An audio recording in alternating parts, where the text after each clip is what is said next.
Muy buenos días, hermanos de Capella Fidelidad. Mi nombre es Alan Legarda y hoy vamos a estar revisando el capítulo 6 del libro de Levítico. En él vamos a continuar viendo respecto a la restitución, las normas de la restitución y qué es lo que Dios quiere que su pueblo haga. Pero como siempre, vamos a iniciar en oración. Señor Padre Celestial, gracias por este nuevo día, Señor, gracias por hablarnos a través de tu palabra. Te ruego que sea un devocional de provecho para nuestro espíritu, Señor, y que puedas hablarnos lo que tengas a bien. En tu nombre, Jesús, amén y amén. Entonces, como siempre, vamos a ver primero un poco del contexto. Vamos a recordar qué es lo que estamos viendo y de qué estamos hablando para poder entender mejor el devocional del día de hoy. Estamos viendo las primeras leyes que Dios le dio al pueblo. Se han tratado principalmente algunas ofrendas, que era lo que debían de darle a Dios, muchos tipos de ofrendas y sacrificios en los primeros capítulos.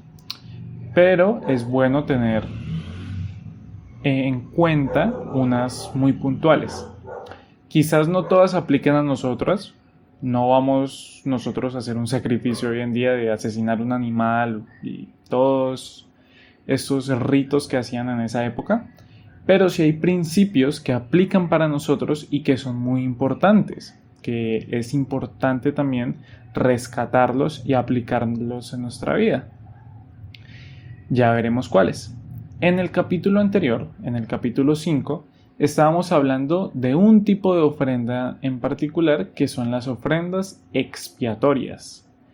Por definición, la expiación significa, o podríamos decir, que es cubrir una falta.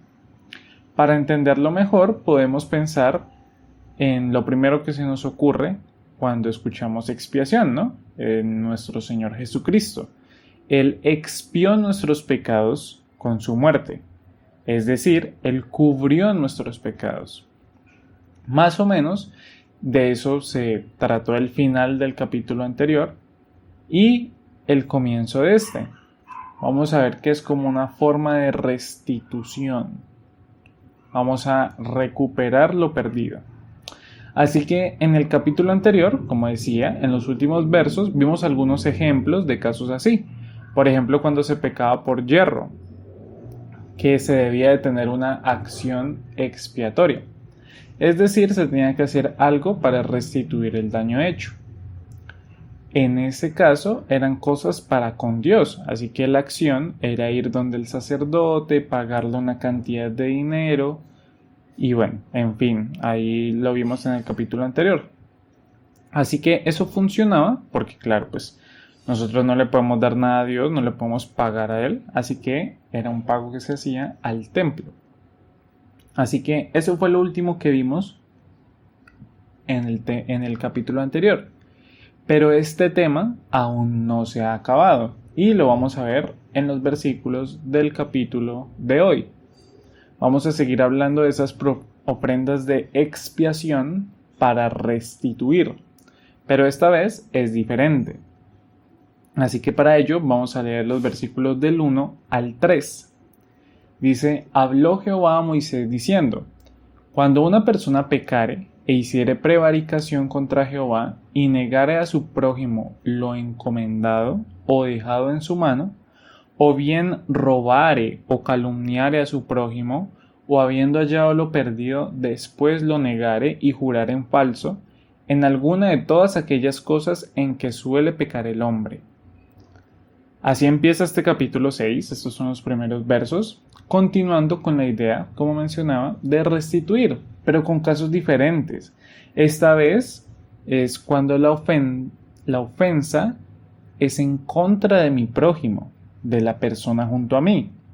Antes vimos en contra de Dios, ahora es en contra de mi prójimo.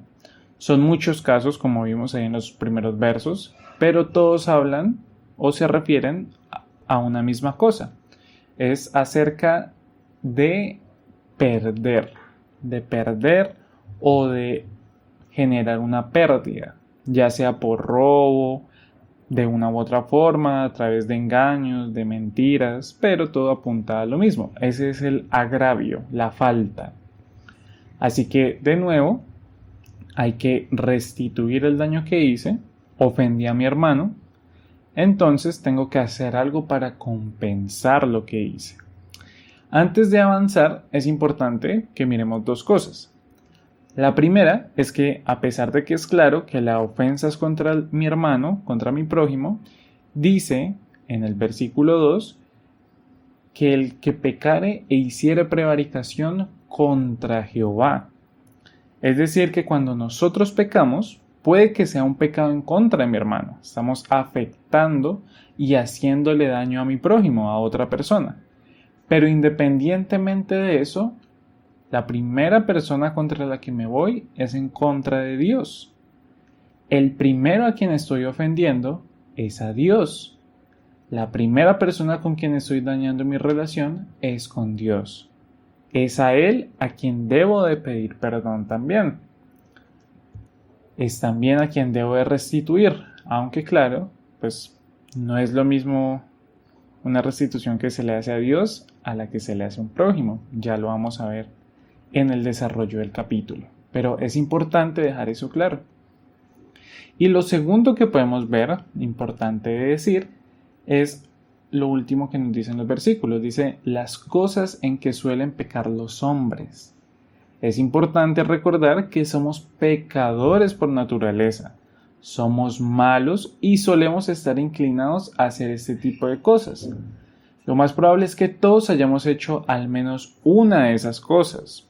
Un robo, un engaño, calumniamos, nos quedamos con lo perdido, nos encontramos algo y luego lo negamos. Alguna de estas cosas, lo más probable es que sí, todos lo hayamos hecho al menos una vez en nuestra vida. Y en ese momento es donde debemos aplicar esto. Dios sabe que en algún momento nos ha pasado. Y en su amor dejó estas instrucciones para que sepamos, o bueno, en ese caso el pueblo supiera qué era lo que tenía que hacer. Debían de expiarse, debían de restituir el daño hecho. Uno puede realizar un robo propiamente, pero también puede usar el engaño, las mentiras o cualquier otro método para realizar un robo. Hay muchas formas de robar, pero todas esas formas son pecado. Esto es lo segundo que podemos ver.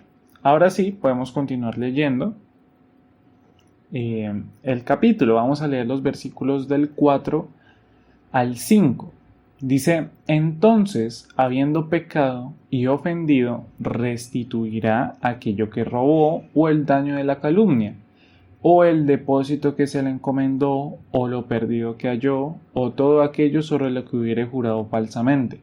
Lo restituirá por entero a aquel a quien pertenece.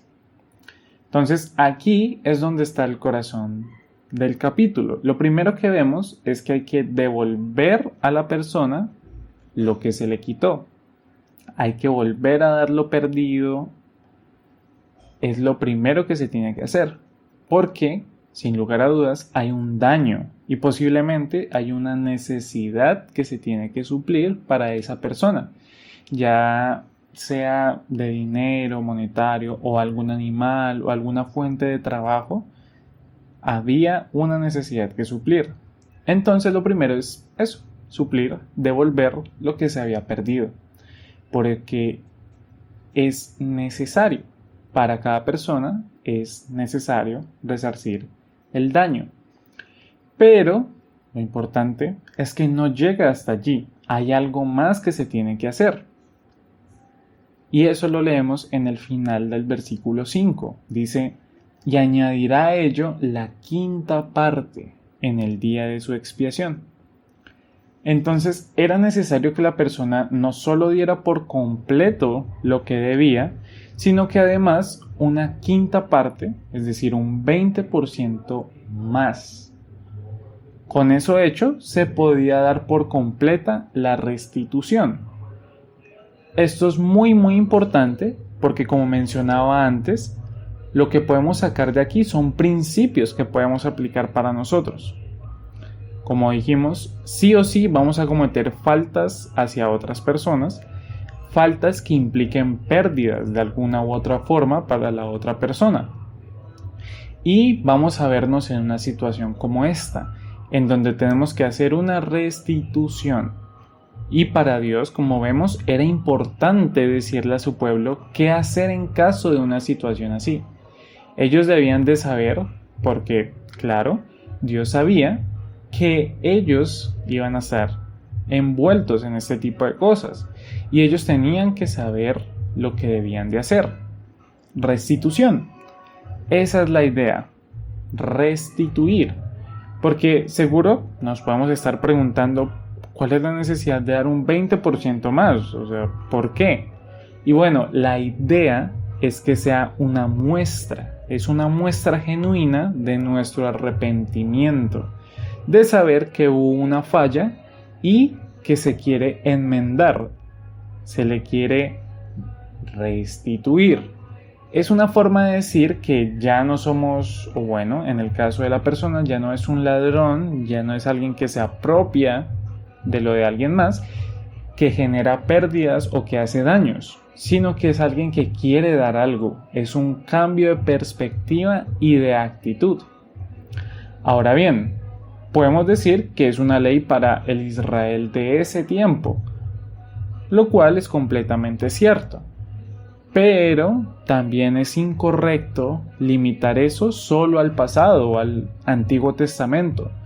En el Nuevo Testamento tenemos no solo historias muy relacionadas o que nos hablan acerca de ello, como una muy famosa que es la vida de Zaqueo, una persona que Jesús visita y que por ser cobrador de impuestos había sido ladrón y dice que había robado a muchas personas y que después de aceptar al Señor dice que les va a devolver todo y mucho más, cuadruplicado lo que les había robado.